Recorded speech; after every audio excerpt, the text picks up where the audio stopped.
Ricky. Good afternoon po. Sir Ricky, first off, how's the preparations for the opening going? Well, first of all, we're working on the venue, which right now is we're talking to Inspire Sports Academy because that's where we plan to hold our bubble tournament. Mukhang okay naman, di ba?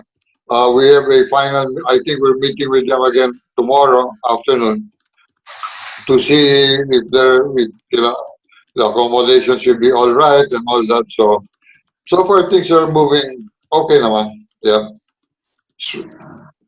Sir, 12 teams na po. Can you describe your, let's just say, happiness na you've got a full lineup of teams?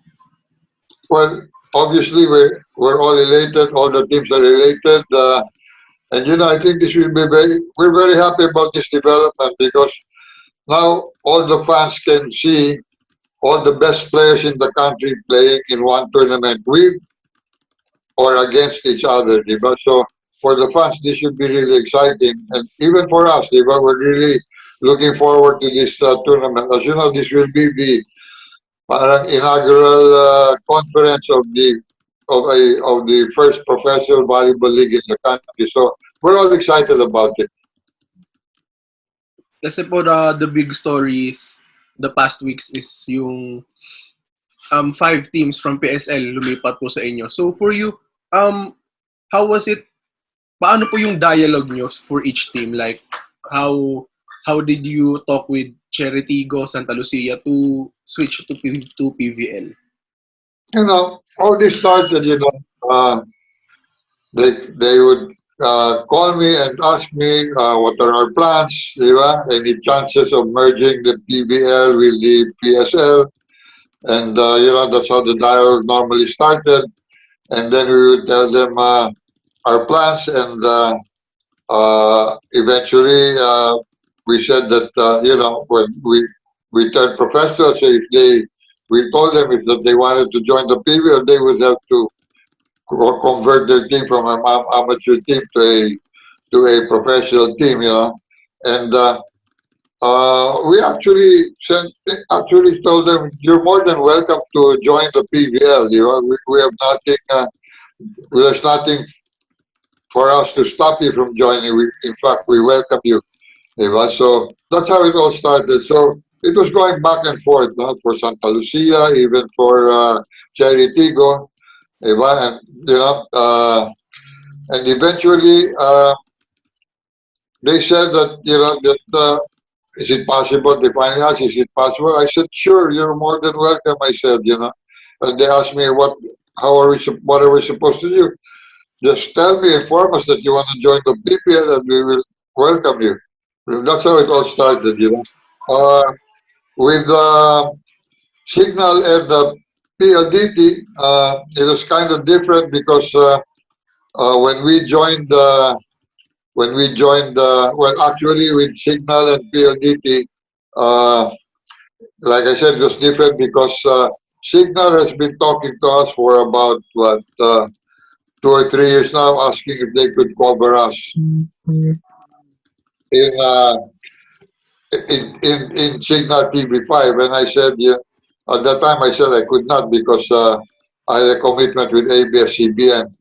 But when ABS-CBN lost their franchise, we started talking again, and they said they would gladly cover us, and they said yes, we're willing for you to cover us.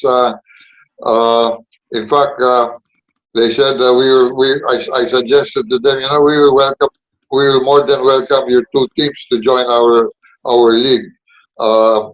And I informed them also about our being a professional league, so they were also quite excited about it. And eventually, I guess when they got to talk to their higher ups said yes, it might be a good idea to join the PVL, and that's what happened. So they joined with F2 Logistics.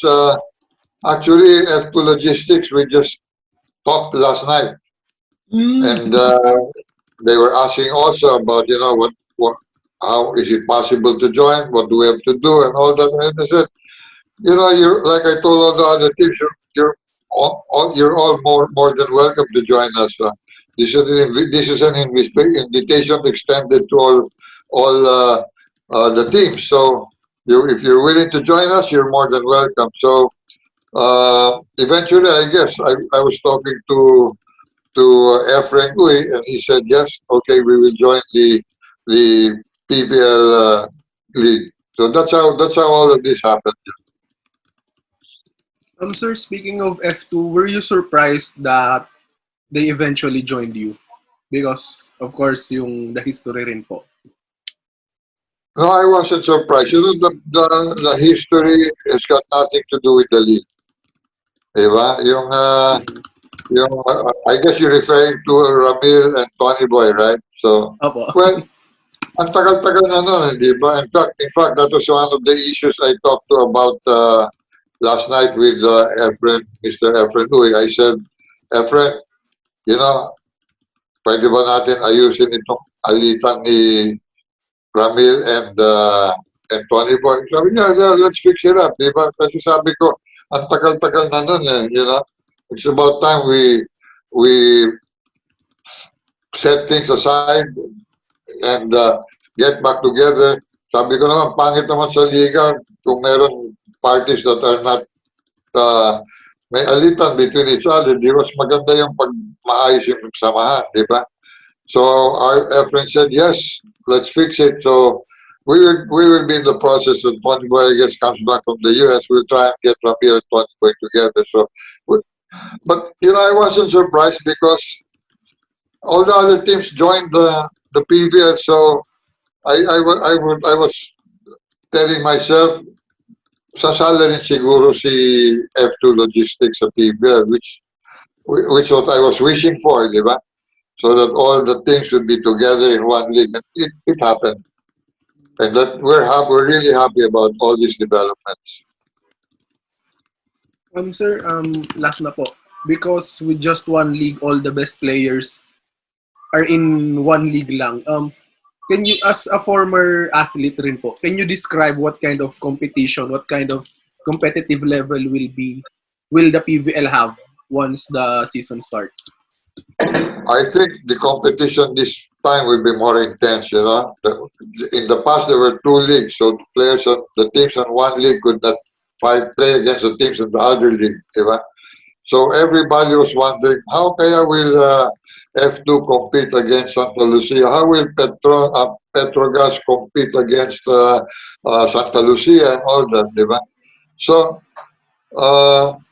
everybody that was in the minds of everybody all these years, diba? So finally, everybody's in one league. All these teams are going to play against each other. So I'm sure that all the players are ready to go, and all of them are anxious to show their skills and how good they are and how good their teams are. So I'm positive that the competition will be more intense and more exciting. Sir, yun lang po. Maraming salamat po and good luck po sa season. Tama po ba May 8 ang tentative start? Well, we're looking at May 8th. May 8th is a tentative schedule. I'm going to sit down with the Games and Amusement Board Chairman Mr. Baham Mitra and see how we can get this going. Whether we'll be right on track for May 8th. We'll find out everything, I guess, in a week.